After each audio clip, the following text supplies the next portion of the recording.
अंतःकरणामध्ये कोणतीही कामना नाही, किंवा ज्याच्या अंतःकरणामध्ये सगळ्या कामना आहेत, ज्याच्या अंतःकरणामध्ये अन्य कोणतीही कामना नसताना केवळ मोक्षाचीच कामना आहे नव्हे, मोक्ष प्राप्त झाल्याच्यामुळं कोणत्याही प्रकारची कामना नसल्यामुळे जो उदार चित्ताचा झाला, याच्यापैकी कोणीही कोणत्याही भूमिकेतल्या माणसाने तीव्र भक्तियोगाचं अनुष्ठान करावं, भगवंताचं यजन भक्तियोगाच्या माध्यमातून त्यानं करावं, भक्ती करावी.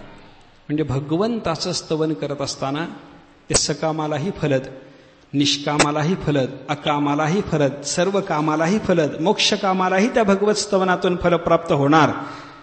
हे चिंतन ऐकलं की अन्य देवतांची स्तवनं ही सुद्धा भगवत स्तवना करताच आलेली आहेत, हे आपल्याला लक्षात घेता येण्यासारखं आहे. अशी अनेक स्तवनं भागवतात आपल्याला पाहायला सापडतात. अशी स्तोत्र इतरही साधू पुरुषांनी रचलेली पाहायला सापडतात. जगद्गुरु शंकराचार्यांचं पांडुरंगाष्टक बघा, असं स्तोत्र आहे. अन्य अन्य स्तोत्र आहेत. ही सगळीच्या सगळी प्रकरणं जर आपण पाहायला लागलो तर हा स्तुत्यात्मक भाग झाला. भागवतामध्ये अशा वेगळ्या वेगळ्या स्तुती आलेल्या आपल्याला पाहायला सापडतात. भगवान गर्भात आले तिथपासून देवाची स्तुती सुरू झाली. गर्भात आल्यापासून गर्भात देवानी यावं याच्याकरता देवाचं स्तवन झालं. वसुदेव देवकीच्या गर्भात देवानी यावं, जगातली परिस्थिती बदलावी याच्याकरता देवाचं स्तवन. अवताराला यावं म्हणून स्तवन, अवतारासाठी म्हणून गर्भात भगवान प्रविष्ट झाले तिथं स्तवन. जगामध्ये आल्याच्या नंतर बाल अवस्थेपासून वार्धक्यापर्यंतच्या परमात्म्याच्या वेगळ्या वेगळ्या लीला झाल्या, त्याचं स्तवन. ही सगळीच्या सगळी परमात्म्याची स्तवनं मनुष्याचं कल्याण करणारी आणि अर्थवाद मुक्त अशी असल्यामुळं स्तुत्यात्मक भागाला सुद्धा फार मोठं महत्व आहे. भागवत कशा कशा पद्धतीनं आपल्यासमोर चिंतन उपस्थित करतं याचा विचार करायला लागलो मी. पहिला आहे घटनात्मक भाग, दुसरा प्रकार आपण पाहिला उपदेशात्मक भाग, तिसरा प्रकार आपण पाहिला स्तुत्यात्मक भाग, चौथा प्रकार भागवतात आपल्याला एक स्थूल मानानं पाहायला सापडणारा गीतात्मक भाग आहे. भागवतात वेगळ्या वेगळ्या प्रकारची गीतं आहेत. गीतात्मक या शब्दामध्ये गीत शब्द घ्या, गीता शब्द घेऊ नका. गीता वेगळी आणि गीत वेगळं. गीता कशाला म्हणायचं? मुख्यतः भगवान श्रीकृष्णाने किंवा अन्य अन्य अवतारामध्ये जगाच्या उद्धारासाठी म्हणून एका भक्ताला निमित्त करून जे तत्वज्ञान प्रधान असं प्रकरण भगवंतापासून निर्माण झालं त्याला म्हणा गीता. अर्जुनाला निमित्त करून जगत कल्याणाकरता भगवंतापासून निर्माण झालेलं तत्वज्ञान प्रधान प्रकरण गीता, त्याला गीता म्हणा. आणि गीत कशाला म्हणायचं?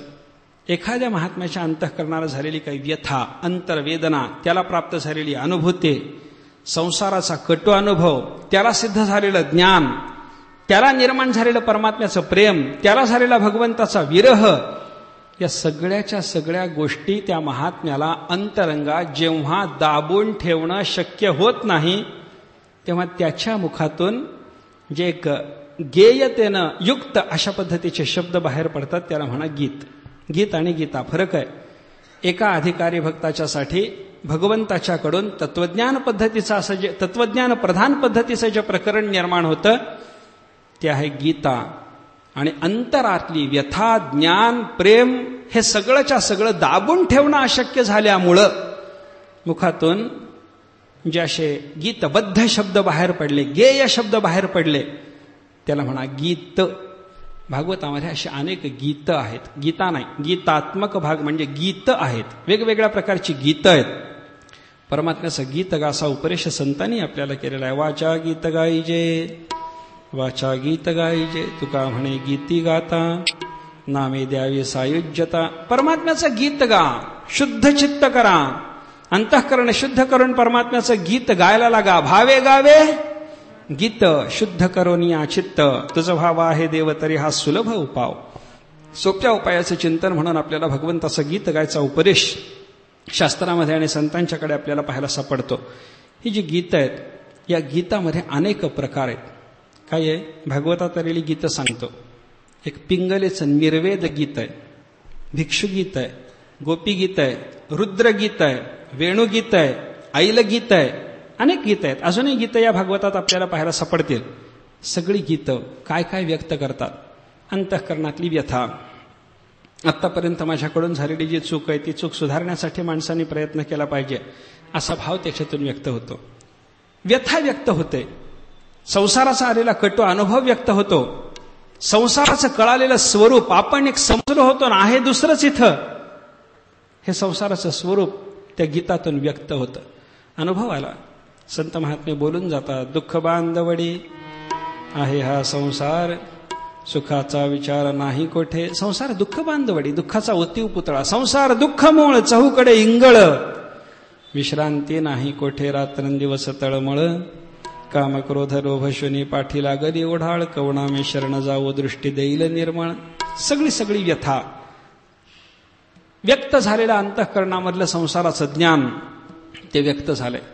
काही ठिकाणी प्राप्त झालेला अनुभव तो व्यक्त झाला. काही ठिकाणी साधू पुरुषांच्या अंतःकरणाला झालेली परमात्म्याची विरह वेदना, परमात्म्याचा संयोग झाल्याच्या नंतर काही काळाच्या नंतर जर विरह झाला तर त्या विरहाच्या अवस्थेत गोपीगीत म्हणजे काय, विरहगीतच आहे ते. परमात्म्याचा विरह झाला आणि त्या विरहाच्या अवस्थेमध्ये भगवंताचा तो विरह दूर व्हावा म्हणून गोपिकाच्या अंतःकरणातून बाहेर पडलेले वाणीतून अंतःकरण जे गोपिकांचं व्यक्त झालं त्याला म्हणायचं गोपीगीत. व्यथा व्यक्त झाली आहे, देव अंतरले, विरह झालाय देवाचा. संतांना अशा पतीची विरह वेदना झाल्याचं संतांनी वर्णन केलेलं आहे. पडिले दूरदेशे मजा आठवे मानसी, नको नको हा वियोग कष्ट होता ती जीवासी. देवाची विरह वेदना, त्या विरहाच्या योगानं निर्माण झालेला विरह ज्वर, आणि हा विरह ज्वर शांत करण्याकरता लोकांचे बाह्योपचार जेव्हा चालू झाले तेव्हा ती विरहिणी बोलायला लागते, चंदनाची चोळी माझे सर्व अंग पोळी, कान्हो वनमाळी वेगी भेटवा का, सुमनाची शेज शीतळवोनिके, पोळे आगी सारिकी वेगी विझवा का. अरे चंदन शीतल आहे, शरीरात निर्माण झालेला ताप घालवण्याची त्याच्या ठिकाणी ताकद आहे, म्हणून तुम्ही मला चंदन लेपन करता. चंदनाची चोळी माझे सर्व अंग पोळी. पण विरह वेदनेनं संपन्न असलेली ती बोलते, मला याच्यानं व्यथा व्हायला लागली म्हणे. चंदन पोळायला लागला. सुमनाची शेज शीतळवनिकी, पण पोळे आगी सारखी. कशामुळं? हा ताप बाह्य ताप नाही, अंतताप आहे. तिथली विरह वेदना विरहाच्या योगानं निर्माण झालेला तिथला अग्नी तो शांत झाल्याशिवाय बाह्य शरीराला शीतोपचार देण्याचा काही होणार नाही. हे जे व्यक्त झालं ना, देशी असं तिची बोलली, चंदनाची चोळी माझी पोळी, हे जे गोपिकेचं बोलणं ज्ञानोबाऱ्यासारख्या संतांनी व्यक्त केलं. काय आहे हे सगळं? हे गीत आहे. अंतःकरणाला झालेली विरह वेदना व्यक्त करण्याकरता आलेले शब्द, अनुभव व्यक्त करण्याकरता बाहेर पडलेले मुखातून आलेले शब्द, संसाराचा अनुभव आल्याच्या नंतर तो व्यक्त करण्याकरता बाहेर पडलेले शब्द, अंतर व्यथा असो, आंतरिक आनंद असो, जे काही अंतरात आहे ते अंतरात दाबून ठेवणं शक्य न झाल्यामुळं ते बाहेर पडण्याच्या निमित्तानं ते शब्द व्यक्त झाले, जे गेय आहेत. सगळ्याच्या सगळ्यांना गीत म्हणायचं. अशी गीतही भागवत आहे. घटनात्मक पद्धतीनं, उपदेशात्मक पद्धतीनं, स्तुत्यात्मक पद्धतीनं आणि गीतात्मक पद्धतीनं भागवताचा उपदेश चालला. असं भागवताचं चिंतन आपल्याला करत आहेत. भागवत सुरुवात करल्यामुळं काय आपलं हे अंतर बोलणंच थोडंसं जास्त व्हायला लागलं. कथावस्तूकडे पाहिजे. भागवताच्या संबंध चिंता करत असताना भागवताचं मंगलाचरण त्याचा थोडासा विचार आपल्याला करायचा आहे. सगळ्यांनी भजन लावू. भजन करून मग आपण भागवताला सुरुवात करू. नारायण नारायण जय गोविंद हरे, नारायण नारायण जय गोपाल हरे.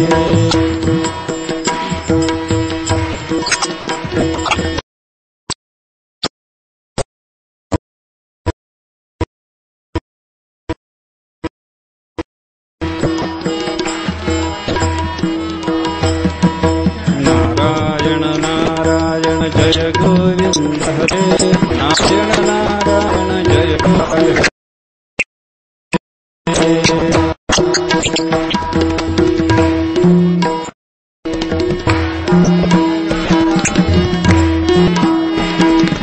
नारायण नारायण जय गोविंद हरे, नारायण जय गोपाल हरे. नारायण नारायण नारायण जय गोपाल, नारायण नारायण नारायण जय गोपाल हरे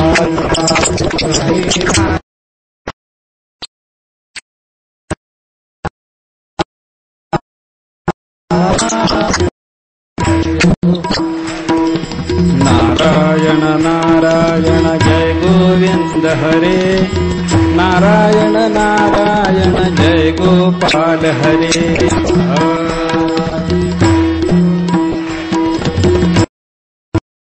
बोला बोला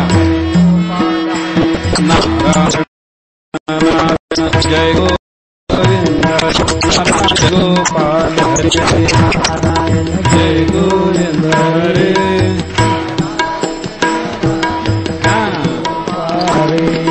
नारायण नारायण जय गोविंद हरे नारायण नारायण जय गोपाल हरे नारायण नारायण जय गोविंद हरे नारायण नारायण जय गोपाल नारायण नारायण जय गोविंद हरे नारायण नारायण जय गोपाल हरे नारायण नारायण जय गोविंद हरे नारायण नारायण जय गोपाल हरे नारायण नारायण जय गोविंद हरे नारायण नारायण जय गोपाल हरे नारायण नारायण जय गोविंद हरे नारायण नारायण जय गोपाल हरे नारायण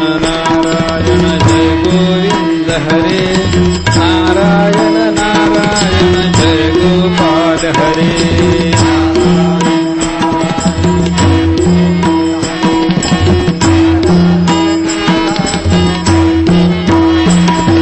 नारायण नारायण जय गोविंद हरे नारायण नारायण जय गोपाल हरे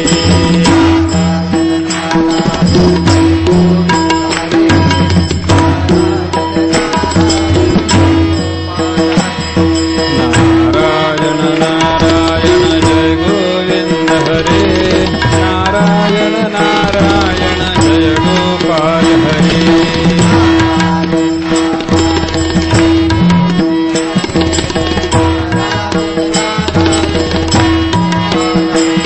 नारायण नारायण जय गोविंद हरे नारायण नारायण जय गोपाल हरे नारायण नारायण जय गोविंद हरे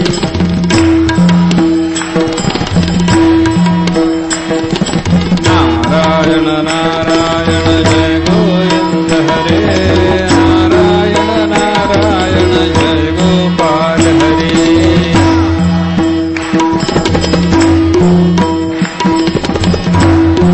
नारायण जय गोपाल हरे नारायण नारायण जय गोविंद हरे नारायण नारायण जय गोपाल हरे नारायण नारायण जय गोविंद हरे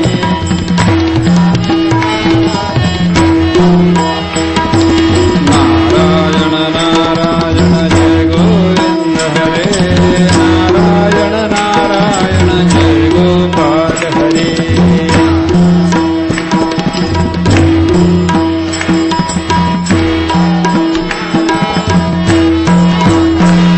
नारायण नारायण जय गोविंद हरे नारायण नारायण जय गोपाल हरे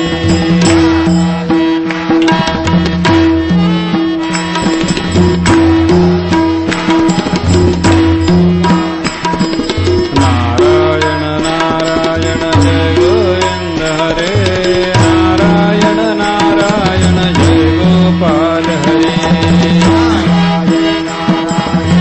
गोविंद हरे नारायण नारायण जय गोपाल हरे नारायण नारायण जय गोविंद हरे नारायण नारायण जय गोपाल हरे नारायण नारायण बोला बोला हरे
जन्माद्यस्य यतोऽन्वयादितरतश्चार्थेष्वभिज्ञस्वराट् तेने ब्रह्महृदायादिकवये मयन्ति यत्सूरयः तेजो वारिमृदां यथा विनिमयो यत्र त्रिसर्गो मृषा धाम्ना स्वेन सदा निरसकुहकं सत्यं धीमहि.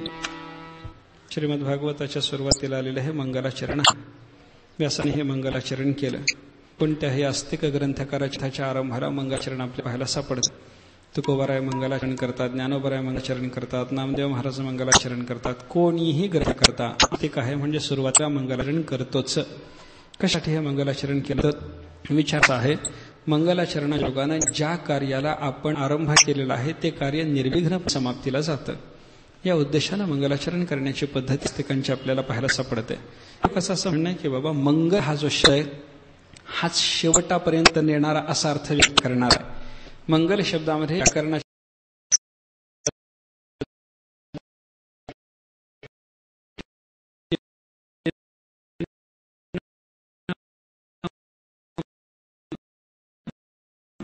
मग धातू आहे आणि मग धातूचा धातूपाठ जर पाहायला लागला तर मगी सरपणे असा धातूपाठ. सरपणे म्हणजे सरकत जाणे, सरक पुढे अंताला जाणे या अर्थाने मग धातू आहे. आणि त्या मग धातू मंगल शब्द असल्यामुळे हा सुद्धा आपल्याला आरब्ध कार्य निर्विघ्नपणे ज्या योगानं शेवटाला जातं त्याला मंगल अर्थ सुचवणार आहे असं आपल्याला म्हणता येतं. कोणत्याही कार्याला सुरुवात करत असताना आपण जे कार्य करणार आहोत ते कार्य कोणत्याही प्रकारचं विघ्न, कोणत्याही प्रकारचा प्रतिबंध अडवारा सिद्धीला जावं याच्याकरता मंगलाचरण करण्याची ही पद्धती आहे. मंगलाचरणात काही प्रकार आहेत. प्रकाराचा विचार करत असताना वेगवेगळ्या पद्धतीने चिन्ह आहे. काही मंगलकारक क्रिया असतात, काही मंगलकारक विचार असतात आणि मंगलकशा पद्धतीचे नाद शब्द असतात. तिन्ही दृष्टीनं मंगलाचरण करण्याची किंवा मंगलाचरण घेण्याची पद्धती आपल्याला वैदिकांची पाहायला सापडते. मंगलकारक अशा काही क्रिया असतात. त्या करण्याच्या योगानं काहीतरी मंगल तुमच्याकडे घडणार आहे, शुभ घडणार असं सजलं झालं. भगवंत पूजा, मंगलकारक क्रिया, तीच स्तन पूजन, मंगलकारक क्रिया. एक कोणतरी द्विज वगैरे जात असताना घरात वासनीकडून ओवाळून घेणं मंगलकारक क्रिया आहे. तैलाभ्यंग करून करणं मंगलकारक क्रिया. दिवाळीचा सण आल्यावर तेल उठणं मंगल क्रिया येते. या क्रियातून काहीतरी मंगल घडतं. या क्रिया मंगल सूचना देणाऱ्या आहेत. मंगल हे एक आपल्याला पडतं.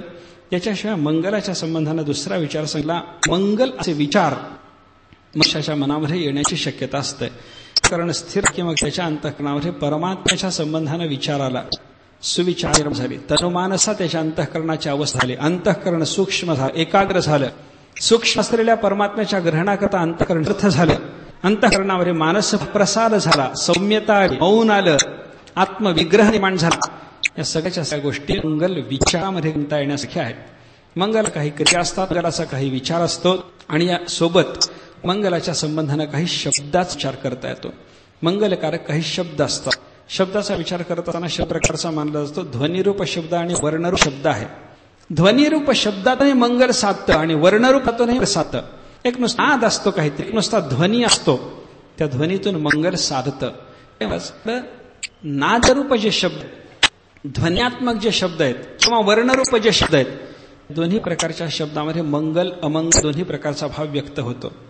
टीव्हीचा नाद जर ऐकवा तर माणसं म्हणतात अमंगल होणार आहे. घुबडाचा शब्द ऐकू आला, तो जर निरूप शब्द कानावर पडला तर माणसं म्हणतात अमंगल होणार. कावळ्याचा रडवेला स्वर कानावर पडला, माणसं म्हणतात अमंगल होणार आहे. हे सगळं कुत्रे रडत म्हणे, कुत्र्याचं रडणं ऐकलं, ध्वनी शब्द येतो अमंगल, याच्यातून अमंगल काहीतरी घडणार याची सूचना तो मिळायला लागली असं समजलं जातं. आणि काहीच मंगल, ते शब्द मंगल असतात. तो शब्द कानावर पडला की काहीतरी पुढे मंगल घटना घडणार असं आपल्याला समजतं. शंखनाद कानावर पडू द्या, मंगल आहे. मृदंगचा नाद कानावर पडू द्या, मंगल. वीणेचा नाद कानावर पडला, मंगल. घंटानाद कानावर पडला, मंगल. घंटेची पूजा करताना मंत्र म्हणतात आगमार्थंत देवानाम गमनार्थंत रक्षसाम कुर्वे घंटार तत्र देवताव्हान लक्षणम. घंटा वाजवली कशा करता? देवानी इथं यावं म्हणून. आगमार्थंत देवानाम गमनार्थंत रक्षसाम. इथं जर कोणी राक्षस असतील तर ते घंटेचा नाद ऐकून निघून जातील. अमंगलाची निवृत्ती करणारा घंटानाद आहे. इथे जर देव नसेल तर त्या देवतेनं इथं यावं याच्याकरता घंटानाद झाला. देवतेचं इथं आगमन होतं घंटानादानं. त्या स्थानातून राक्षसांचं निर्गमन होतं घंटानादानं. देवताचं आवाहन ते सुचवणारा असा तो घंटानाद. मंगल की अमंगल बोला, मंगल आहे. ध्वनिरूप शब्दाच्या मध्ये जशी आपल्याला मंगलता पाहायला सापडते तशी वर्णरूप काही शब्द असतात तेही मंगल असतात. कानावर तो शब्द पडला, मंगल, कल्याण होणार. दोन शब्दाचं वर्णन असं केलंय पा. एक ओंकार आहे आणि दुसरा अथ शब्द आहे. ओंकारश्चाथ शब्दश्च द्वावेतौ ब्रह्मणः पुरा कंठं भित्वा विनिर्यातौ तस्मान मांगलिकौ उभौ. दोन्ही शब्द मांगलिक. एक ओंकार आहे आणि दुसरा अथ शब्द आहे. ओंकार आणि अथ हे दोन्ही शब्द ब्रह्मदेवाच्या कंठातून पहिल्यांदा बाहेर पडले. ब्रह्मदेव जेव्हा बोलायला लागले, निर्माण झालेल्या ब्रह्मदेवाच्या मुखातून व्यक्त रूपानं वाणी जेव्हा बाहेर आली, पहिला शब्द ओम, दुसरा शब्द अथ. हे दोन शब्द ब्रह्मदेवाच्या मुखातून पहिल्यांदा बाहेर आले. कंठं भित्वा विनिर्यातौ तस्मात् मांगलिकौ उभौ. हे दोन्ही शब्द मंगल आहेत. अथ शब्दाला मंगल हा अर्थ नाही. जगद्गुरु शंकराचार्यांनी अथातो ब्रह्मजिज्ञासा इथल्या अथ शब्दाचा विचार करताना ओंकार हा ब्रह्मदेवाच्या मुखातून आणि अथ शब्द हा ब्रह्मदेवाच्या मुखातून पहिल्यांदा बाहेर पडला म्हणून तो मांगलिक आहे असं वचन उपलब्ध होतं. म्हणून अथातो ब्रह्मजिज्ञासा असं म्हणत असताना अथ शब्द मंगलाचरणाकरता आला की काय असं जर कोणी म्हणेल तर आचार्य सांगतात तो मंगला करता आला नाही, पण मंगल फल देऊन जातो म्हणे. आला नाही मंगला करता, पण फल मात्र मंगलाचं दिल्याशिवाय राहत नाही. कसा? आचार्याने त्याला दृष्टांत देत असताना सांगितलंय श्रुत्या मंगल प्रयोजनो भवती. श्रवण मात्रानं मंगलाचं फल देतो, अर्थानं नाही. अथातो ब्रह्मजिज्ञासा सूत्राचा उच्चार होत असताना अथ शब्द ऐकला, कानावर आला, त्याचं उच्चारण कानावर पडलं की मंगलाचं फल मिळालं. अर्थ मात्र दुसरा आहे. मंगल हा अर्थ नाही. श्रुत्या मंगल प्रयोजन हा भवती. काही शब्द अर्थ त्याचा मंगल नसतो, कानावर पडलं की ते मंगल करून जातात. भगवंताचं नाम अर्थ मंगल असा आहे त्याचा नाही. प्रत्येक नामाचा अर्थ मंगल असा होत नाही. पण असं जरी असलं तरी प्रत्येक देवाच्या नावातून कल्याण होतं ना, पुढं मंगल होतं ना. मंगल प्रयोजन असा तो शब्द असतो. ओंकार मंगल प्रयोजन, अथ शब्द त्याच्या श्रवण मात्रानं मंगलाची सिद्धी. बघा, एखादा राजा येणार आहे, तो येण्याच्या पूर्वी मंगल वाद्य वाजवली जातात. वाद्य वाजवण्याचा उद्देश काय? राजा यायला लागला याची सूचना मिळावी. राजा येतोय या सूचनेकरता वाद्य वाजव, पण ते मंगल असल्यामुळे मंगल फल दिल्याशिवाय राहील का?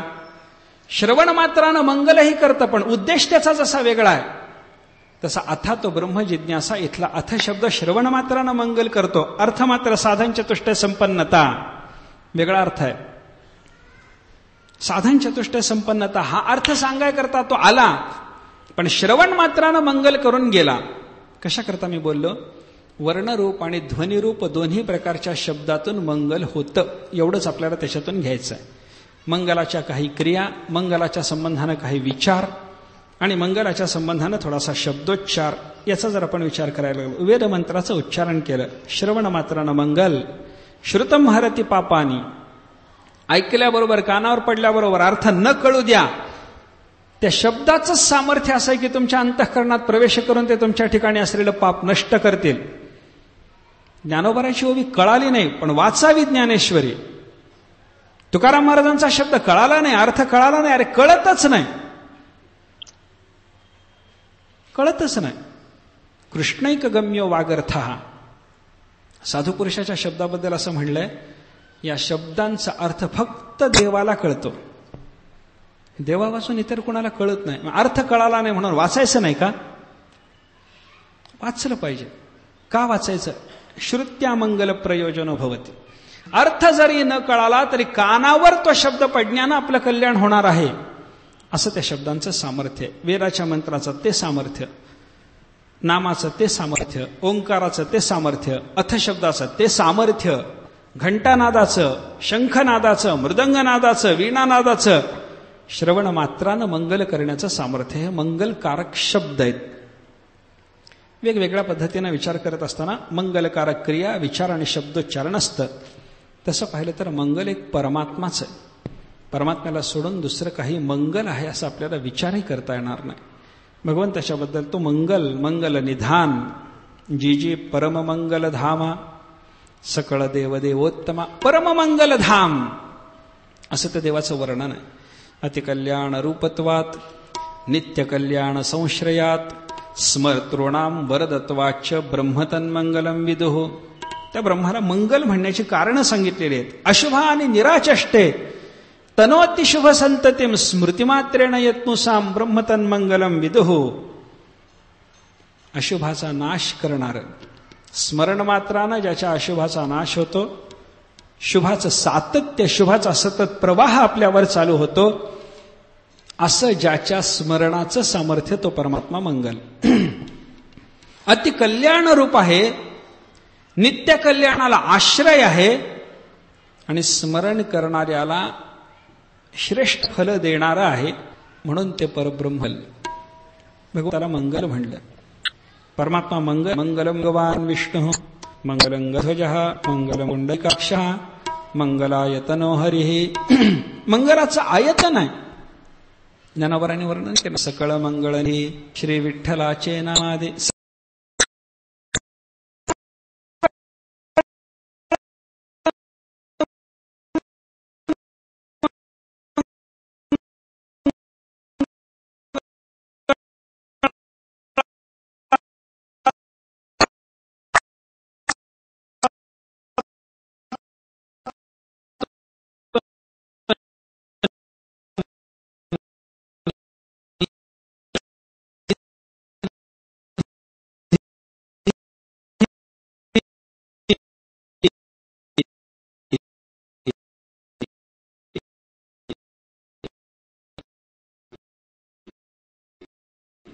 देव तेवढा मंगल.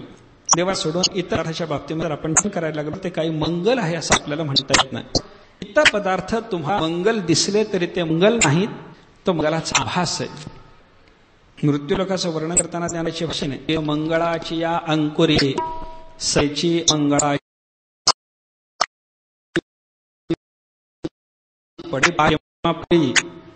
अमंगळाची किती त्याला लगे आगत्य लागते.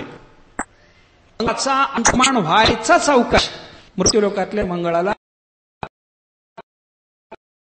अमंगळ किडलं लागीच समजा म्हणायचं, त्यात याला मंगल म्हणता येत नाही. ग्रहा माझी इंगळ,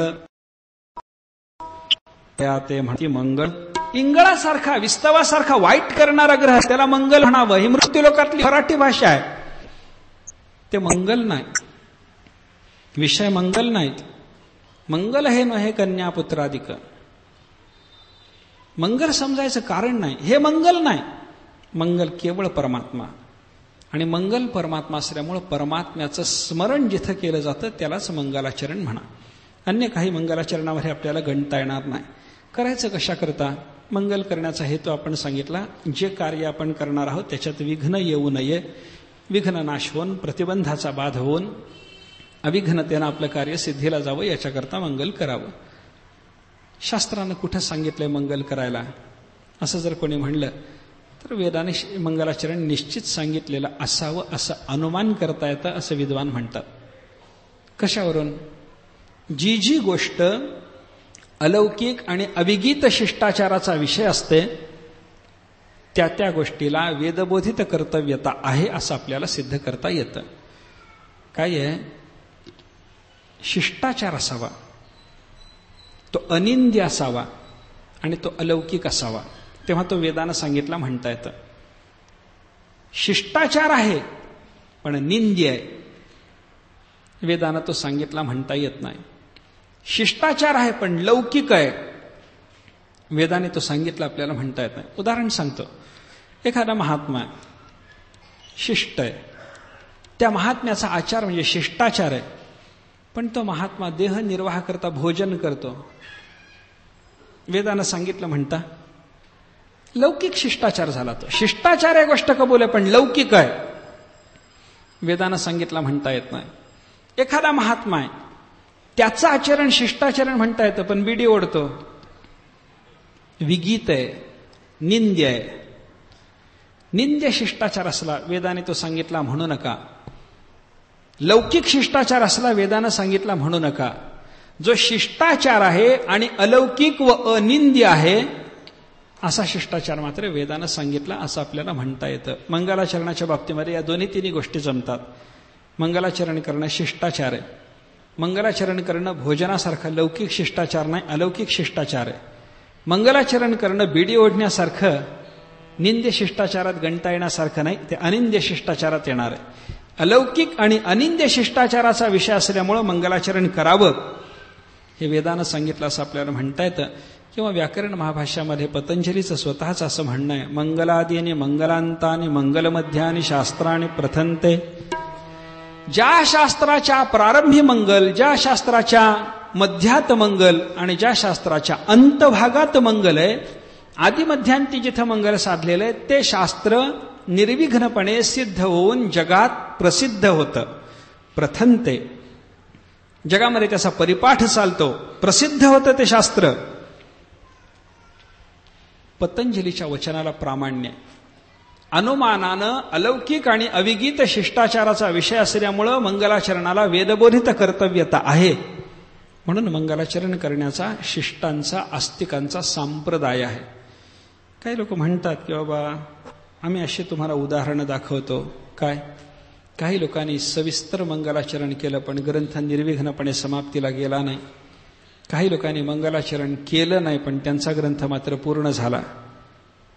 मग अन्वय आणि व्यतिरेक दोन्हीला जर व्यभिचार दिसत असेल तर मंगलाचरणानं कार्य निर्विघ्नपणे सिद्धीला जातं असा नियम तुम्ही कसा सिद्ध करू शकता? मंगलाचरणानं कार्यसिद्धीला जातं, नियम करायचा आहे ना. प्रत्येक वेळेला मंगलाचरण केलं की कार्यसिद्धीला गेलंच पाहिजे, आणि ज्यानं मंगल केलं नाही त्याचं कार्य अपूर्ण राहिलंच पाहिजे, तर मंगलाचरणानं कार्य निर्विघ्न सिद्धीला जाईल हा नियम करता येईल. पण तुम्ही नियम तरी करायला लागला, पण अन्वय आणि व्यतिरेक दोन्हीच्या बाबतीमध्ये आपल्याला थोडीशी भिन्नता, व्यभिचार हा जर दिसत असेल.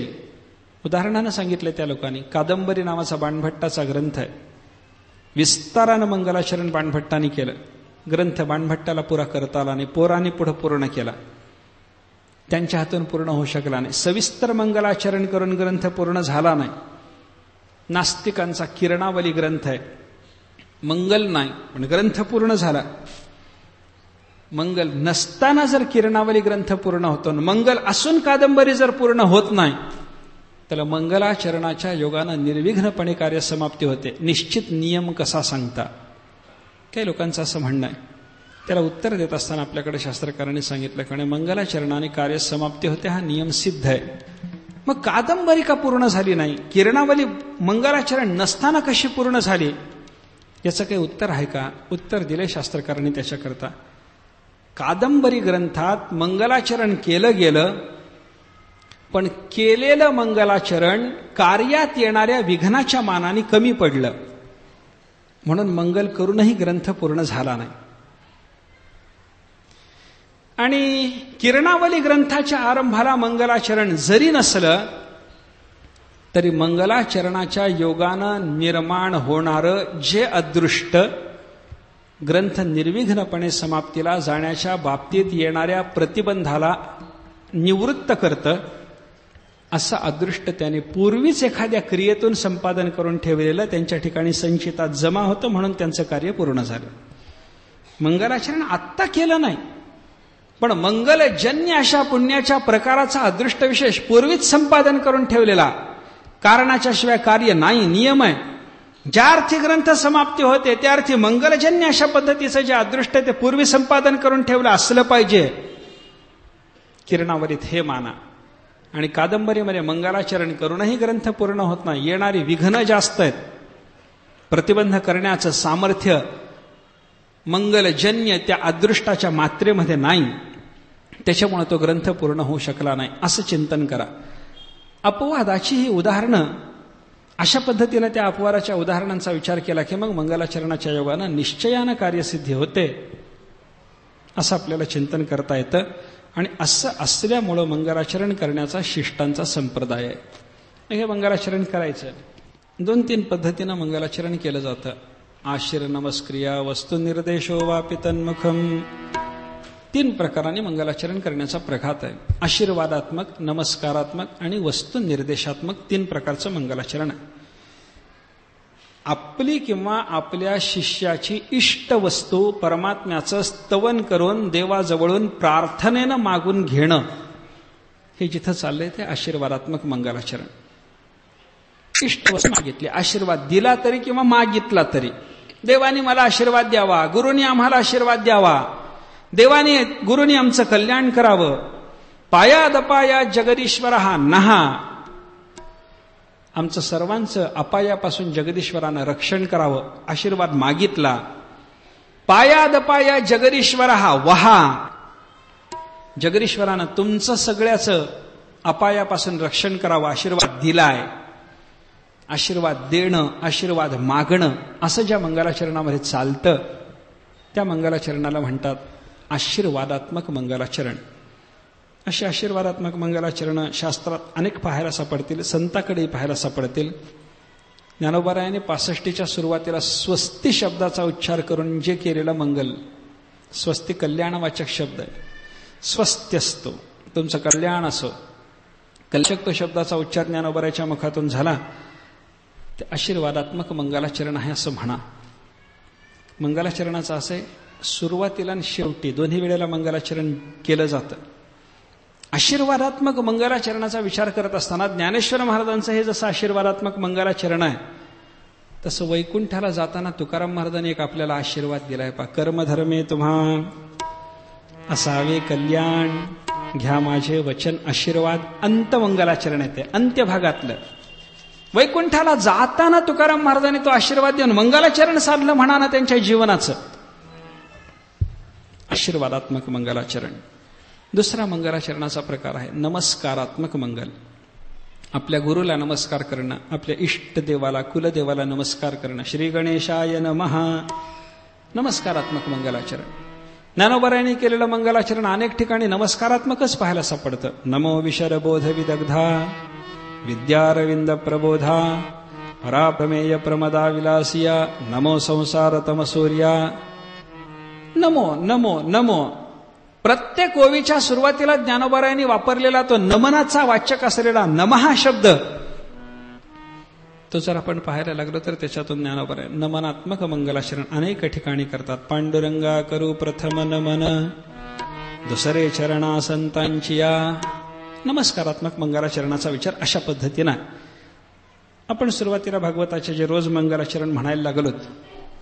त्याच्यामध्ये श्रीधराचार्यांनी केलेलं मंगलाचरण नमस्कारात्मक. नमः परमहंसा स्वादित चरण कमल चिन्मकरंदाय नमः.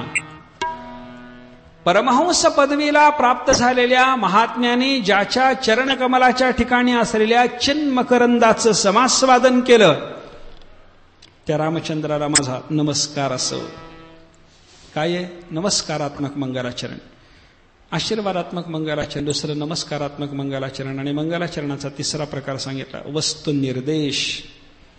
परमात्मा वस्तूचा तिथं निर्देश केलेला असतो. देव असा असा आहे, परमात्मा स्वरूप हे आहे. परमात्मा स्वरूपाचा वस्तूचा काय आहे? वस्तू शब्दाचा अर्थच आहे जे वास्तविक आहे त्यालाच वस्तू म्हणा. परमात्म्याच्या शिवाय वास्तविक दुसरं काही नाहीच. म्हणून देव वस्तू आणि त्या वस्तूचा जिथं निर्देश आहे त्याला म्हणायचं वस्तू निर्देशात्मक मंगल. सगुण वस्तूचा कुठे निर्देश असेल, कुठे निर्गुण वस्तूचा निर्देश असेल. सुंदरते ध्यान उभे विटेवरी सगुण परमात्मा वस्तूचा निर्देश आहे. सत्यज्ञानानंत गगनाचे प्रावरण नाही रूपवर्ण गुण जेथे निर्गुण परमात्मा वस्तूचा निर्देश आहे. असं सगुण आणि निर्गुण दोन्ही पद्धतीनं परमात्मा वस्तूचा निर्देश करणं हे ज्या मंगलाचरणामध्ये चाललेलं आहे त्याला म्हणा वस्तू निर्देशात्मक मंगलाचरण. भागवताचं हे जे मंगलाचरण आपण पाहायला लागलो, या मंगलाचरणाचा विचार करत असताना हे मंगलाचरण वस्तू निर्देशात्मक आहे. इथं परमात्म्याला नमस्कार नाही, इथं परमात्म्याच्या पासून आशीर्वादाची प्रार्थना केलेली नाही. परमात्मा वस्तूचा इथं निर्देश आहे. ती सत्य वस्तू आहे. म्हणायचं जर झालं तर त्या सत्य परमात्म्याचं आम्ही ध्यान करतो. असा धीमही हा जो शब्द आहे, या शब्दावरून आपल्याला हे नमनात्मक मंगलाचरण म्हणता येईल. ध्यान करणे नमनासारखी साधना आहे. नमस्कारात्मक मंगलाचरणात याला नेता येईल, पण प्राधान्यानं इथं वस्तू निर्देश आहे. सत्यम परम धीमही परम धीमही, त्या परब्रह्माचं आम्ही ध्यान करतो. गंमत आहे पहा, भागवताला सुरुवातीला आणि शेवटी जे मंगल आहे त्या मंगलामध्ये शेवटी सत्यम परम धीमही हेच शब्द आलेले आहेत. आपण पहिला श्लोक पाहायला लागलो. जन्माद्यस्य यतोन्वयादितरतश्चार्थेष्वभिज्ञ स्वराट तेने ब्रह्महृदायादि कवये मुह्यन्ति यत्सूरयः तेजोवारी मृदाम यथा विनिमयो यत्र त्रिसर्गो मृषा धामना स्वेन सदा निरस्त कुहकम सत्यम परम धीमहि. सुरुवातीच्या मंगलाचरणामध्ये हे शब्द आहेत. ग्रंथाच्या शेवटी बघा, शेवटच्या मंगलाचरणामध्ये असेच शब्द आहेत. कस्मै येन विभासितोय मतुलो ज्ञानप्रदीपः पुरा तद्रूपेण च नारदाय मुनये कृष्णाय तद्रूपिणा योगीन्द्राय तदात्मनाथ भगवद्राताय कारुण्यतः तत्शुद्धं विमलं विशोकम अमृतं सत्यम परम धीमहि. अंतभागातही सत्यम परम धीमहि हे शब्द आहेत. ज्या भगवंतानी ब्रह्मदेवाला हा ज्ञानप्रदीप विभासित केला, दाखवला, त्या ब्रह्मदेवाच्या रूपाने त्याच भगवंतानी नारदाला हा ज्ञानदीप दिला. नारदाच्या रूपातल्या त्याच भगवंतानी व्यासाला हा ज्ञानदीप दिला. व्यास रूपातल्या त्याच भगवंतानी योगींद्र शुकाचार्याला हा ज्ञानदीप दिला. असा परंपरेनं ज्ञानदीप या महात्म्यांच्या हृदयामध्ये प्रज्वलित करण्याचं ज्यानं काम केलं, असं ते परमसत्य, त्या सत्याचं आम्ही ध्यान करतो. शेवटचा अर्थ आहे सत्यम परम धीमहि शेवटी आलं, सत्यम परम धीमहि प्रारंभीही आलं. अद्यंत मंगलामध्ये असलेली एकरूपता, उपक्रम, उपसंहाराची एकवाक्यता सुचवतं. तात्पर्य निश्चय असताना उपक्रम उपसंहाराची एकवाक्यता पाहावी लागते ना. आहे एकवाक्यता. परमसत्याच्या ध्यानामध्ये उपक्रम आणि परमसत्याच्या ध्यानामध्येच या ग्रंथाचा उपसंहार आहे. परमात्म्याच्या भक्तीच्या शिवाय ध्यानाची साधना म्हणजे भक्तीचे अंग आहे. अंगाचं वर्णन अंगीचं ग्रहण करवणारं ठरतं. हा नियम जर आपण विचारात घेतला तर शेवटी आणि सुरुवातीला दोन्ही ठिकाणी ध्यानाचा उपदेश करून भागवत हे शास्त्र आपल्याला भक्ती शिकवण्याकरता आलं, हे आपल्याला त्या उपक्रम उपसंहाराच्या एकवाक्यतेतून निश्चित करता येतं. अत्यंत मंगल म्हणा, उपक्रम उपसंहाराची एकवाक्यता म्हणा, ही या सत्यमपरं धीमहि शब्दातून आपल्याला प्राप्त झाली. काय आहे, या पहिल्या श्लोकाचं चिंतन करत असताना आपण उलट्या क्रमानं जाऊ. धीमहि शब्दाकडून सुरू करा. उलट्या क्रमानं चिंतन केलं तर आपल्याला चांगली संगती उपलब्ध होते म्हणून, बरं का. पुढून चिंतन केलं तर संगती लागणार नाही असं नाही, पण मागून जाण्यामध्ये संगती विशेष उपलब्ध होईल. धीमहि आम्ही ध्यान करतो. कोणाचं? परं धीमहि, परमेश्वराचं ध्यान करतो, विषयाचं नाही. ज्याचं आपण ध्यान करू त्याचा आकार अंतःकरणाला सिद्ध होतो. ज्याचे जया ध्यान तेची होय त्याचे मन. अनेक ठिकाणी विचार आहे. आपण ज्याचं ध्यान करावं त्याचं स्वरूप आपल्याला सिद्ध होणार. उदाहरण मी नेहमी याच्याकरता सांगतो. अशोकवनात सीता मातोश्री होत्या. रावणाने तिथं त्यांना ठेवलेलं. अनेक राक्षसी सीतेच्या रक्षणाकरता नियुक्त केलेल्या. त्याच्यात एक प्रधान राक्षसी होती, तिचं नाव त्रिजटा. त्रिजटेचं अंतःकरण सीतेच्या विषयी कारुण्यपूर्ण झालं होतं. सीतेविषयी तिला सहानुभूती वाटायला लागली होती. कारण काय घडलं, तिला पडलेलं स्वप्न वगैरे ते सांगायचं काही कारण नाही. तिला सीतेविषयी सहानुभूती वाटू लागली, एवढं लक्षात घ्या. म्हणून एका दिवशी सीता शोकाकुल असताना त्रिजटेनं सीतेला सांत्वना दिली. काही कारण नाही सीते, शोक करू नको. अगं, ज्या प्रभूची तू भार्या आहेस तो सामान्य सामर्थ्याचा नाही. परमात्मा इथं येतील, तुझा आंतरिक भक्तिभाव त्याला कळेल. अंतरीची घेतो गोडी हा त्याचा स्वभाव आहे. रावणाने तुला इथं आणलं, इथं येण्याचा तुझा विचार नाही. तू रावणाची झाली नाहीस, रावणावर तुझं मन गेलं नाही. हे सगळं परमात्म्याला निश्चित कळेल. परमात्मा तुझा अंगीकार करतील. काळजी करू नको, इथं येतील, लंकेचा नाश होईल, रावण मारला जाईल, परमात्मा तुझा अंगीकार करतील, शोक करू नको.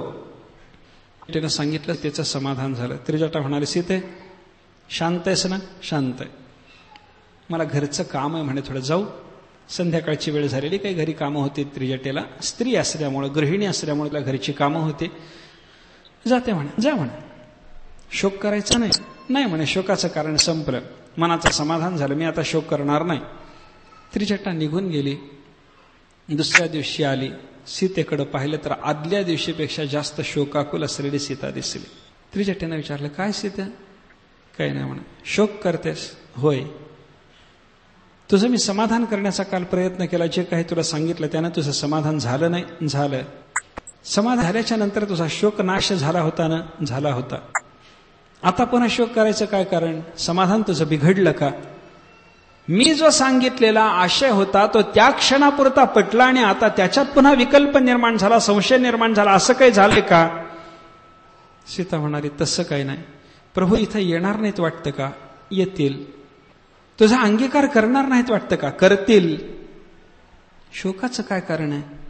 सीतेनं सांगितलं, आज शोकाला दुसरं निमित्त उपस्थित झालंय. काय? समोरच्या झाडाकडे पहा. एक झाड दाखवलं, तिथं पाहून वाईट वाटलं. काय कारण? झाड नाही म्हणे, तिथे एक मातं घर आहे, ते पाहून वाईट वाटलं. भिंगुरटीचं घर आहे, ते पाहून वाईट वाटलं. काय कारण? नाही, ते घर पाहून वाईट वाटलं नाही, त्या घरातली भिंगुरटी पाहून वाईट वाटलं. त्रिजटा म्हणायला लागली, कहकेन संबंध हा? कशाचा काय संबंध? काय मेळ आहे? झाड पाहून वाईट वाटलं, घर पाहून वाईट वाटलं, भिंगुरटी पाहून वाईट वाटलं, काय कारण? संबंध काय? सीतेनं सांगितलं म्हणे, काही दिवसाच्या पूर्वी ही भिंगुरटी नव्हती, आळी होती, आळी. या घरात दुसरी भिंगुरटी राहत होती. त्या भिंगुरटीनं एक आळी आणून ठेवली. त्या आळीला येता जाता ती भिंगुरटी चावत राहिली. घरात आलं की चावायचं, जाताना चावायचं. चावण्याचा परिणाम असा झाला, त्या आळीला भिंगुरटीचं ध्यान लागलं, ध्यास लागला. येईल चावील, येईल चावील. नामा म्हणे, भय लागरेसे ध्यान होतं की नाही, तसं झालं भिंगुरटीला.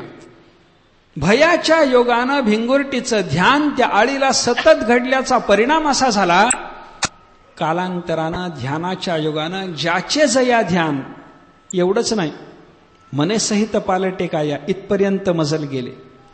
काया पालटली, आळीचा देह न राहता आळी भिंगुरटी झाली. तुका म्हणे, आळी जीवे नुरेची वेगळी, ती वेगळी उरलीच नाही, आळीची भिंगुरटी झाली. ते पाहून वाईट वाटलं. त्रिजटा म्हणते अजूनही काही प्रकाश पडला नाही म्हणे मला. सीतेनं सांगितलं आळी होती, तिनं भिंगुरटीचं चिंतन केलं, त्याचा परिणाम ती भिंगुरटी झाली. हे पाहून मला वाईट वाटलं. म्हणजे आळीनं भिंगुरटीचं चिंतन करण्यानं आळीची जर भिंगुरटी झाली, तसं मी सतत इथं बसून रामाचं चिंतन करते. मी जर राम झाले तर तो एक राम, मी एक राम, राम सीतेची जोडी गेली, दाम्पत्याचा आनंद गेला. कीटोयम भ्रमरी भविष्यति निधी ध्यासैर्यथाहं तथा श्याम एवं रघुनंदनोपि त्रिजटे दाम्पत्य सौख्यं गतम.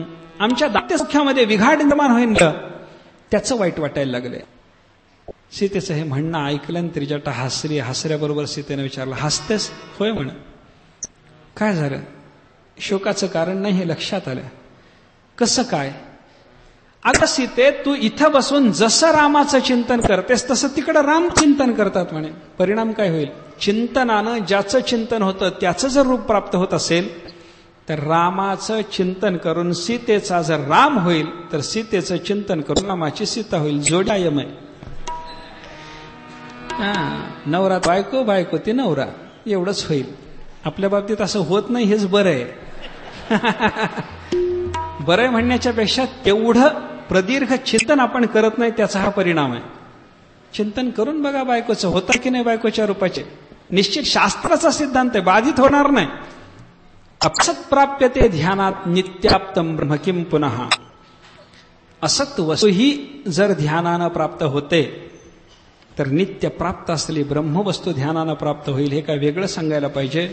त्याचा परिणाम असा आहे, ज्याचं ध्यान करावं त्याच प्राप्त होतं. मग परमात्म्याचं स्वरूप प्राप्त करून घेण्याकरता परमात्म्याचं ध्यान केलं पाहिजे. म्हणून परंधीमही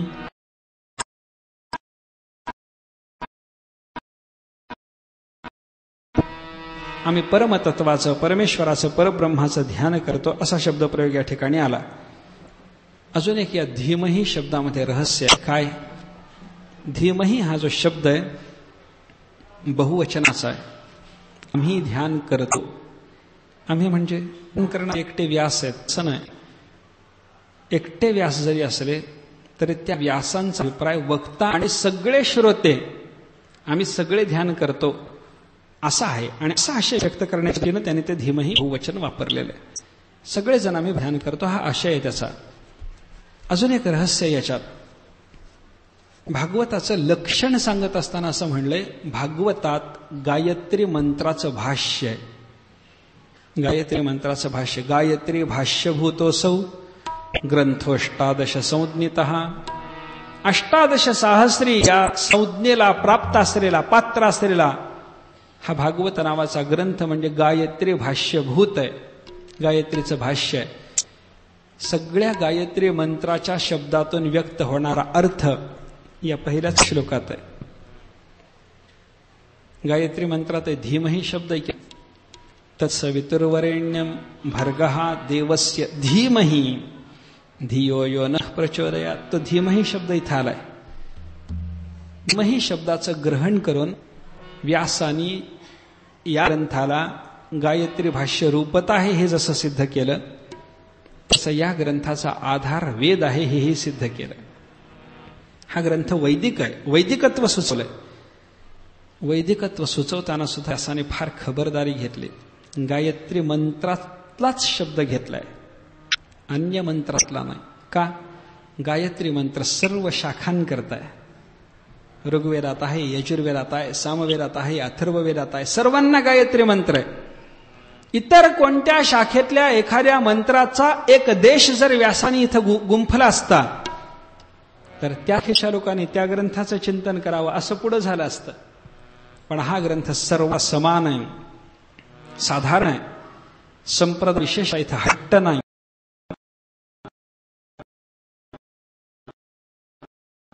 हे सुचवण्याच्या करता म्हणून इथं गायत्री मंत्र जो सर्व शाखांच्या साठी आहे त्याच्यातला धीमही शब्द घेतलेला आहे. ते ध्यान करतो. कोणाचं ध्यान?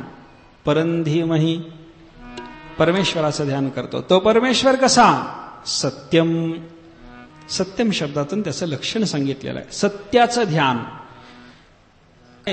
शब्द बघा, सत्याचं ध्यान म्हणलंय.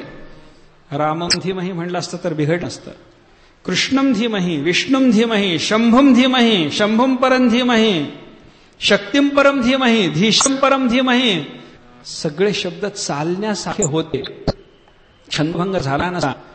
व्यासांना मान्य असलेल्याच बाकीच्या सगळ्या देवता होत्या, पण राम कृष्ण असा कोणताही निर्देश धीमहि हे जे व्यासांनी म्हणले त्याचा हेतू काय? संप्रदाय विशेष असं नाही. अमोक एका संप्रदायाच्या अमोक एका इष्टदेवतेची उपासना करणाऱ्या लोकांनीच भागवताचं चिंतन करावं असं नाही. ज्या संप्रदायाच्या उपासकाला जो इष्ट असेल त्याच्यामध्ये अनुस्यूत असलेलं जे तत्व त्याचं ध्यान आहे. सत्यम धीमहि म्हणण्यानं रामभक्ताला काही वाटायचं कारण नाही. सत्यम धीमहि म्हणलं की शक्तिभक्त वाईट वाटायचं कारण नाही. जो जो ज्या ज्या देवाचा उपासक तो त्या देवाचा उपासक आपल्या इष्टदेवतेच्या ठिकाणी सत्य, चित्त, आनंद या सगळ्याचा संबंध मानतो, स्वीकारतो. माझा इष्टदेव सत्य आहे हे त्याला मान्य असतं. म्हणून कोणालाही या ग्रंथाच्या विषयी द्वेष भावना निर्माण होऊ नये यासाठी संप्रदाय विशेषाचा आग्रह न ठेवता सत्यम या शब्दाचा उच्चार केला. परमात्मा सत्य. सत्य म्हणजे काय? सत्य शब्दाचा अर्थ आपल्याकडे सांगितला जातो विनाशी.